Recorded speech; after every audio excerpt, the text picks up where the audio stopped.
बिजली के बिल में 11 किस्म के टैक्स देता है, लेकिन जो सुप्रीम कोर्ट का जज है उसने ऑर्डर पास किया है कि जो मेरी तनख्वाह है वही रिटायरमेंट पर मेरी पेंशन होगी, वही रिटायरमेंट पर मेरी पेंशन होगी। और आपको बताइए उन्होंने ये ऑर्डर भी पास किया है कि उस पेंशन में से वो टैक्स एग्जेम्प्टेड होगा।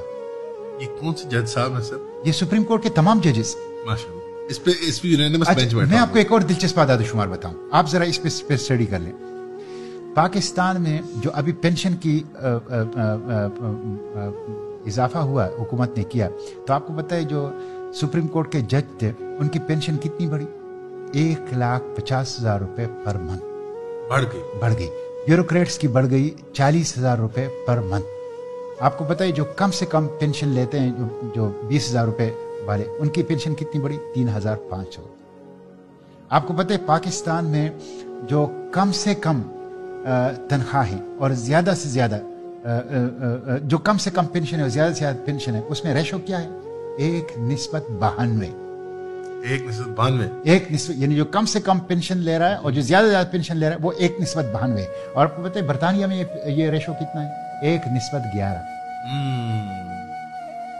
ये जुल्म का निजाम है, ये जुल्म का निजाम है यहाँ पे। यानी शाह से आगे शाह के बंदे वाली बात है। नहीं जी, यहाँ पे ब्रिटिश का निजाम हमने इतना आगे खींच दिया। यहाँ पे इतना मतलब ये है सिविल ब्यूरोक्रेसी, मिलिट्री ब्यूरोक्रेसी, जजेस, हुक्मरान, सियासतदान ये खा रहे हैं इस मुल्क को।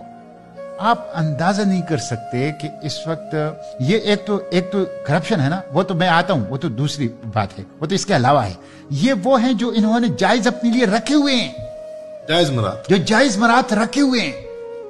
आप अंदाजा कर लें कि अभी उस दिन मैंने सेनेट में ये इशू उठाया था, 200 रिटायर्ड अफसरान ऐसे हैं सिविल मिलिट्री ब्यूरोक्रेसी के कि जो बैरून मुल्क हैं, रिटायरमेंट के बाद बैरून मुल्क गए हैं, और जिन्होंने कहा है कि हमें डॉलरों में पेंशन दी जाए, उनको डॉलरों में पेंशन दी जाती है। ये आर्टिकल 25 की भी खिलाफ वर्जी है और पेंशन रूल्स की भी खिलाफ वर्जी है। 200 मिलियन रुपए सालाना उनके ऊपर खर्च आ रहा है। आप अंदाजा कर लें, ये सूरत हाल है, ये सूरत हाल।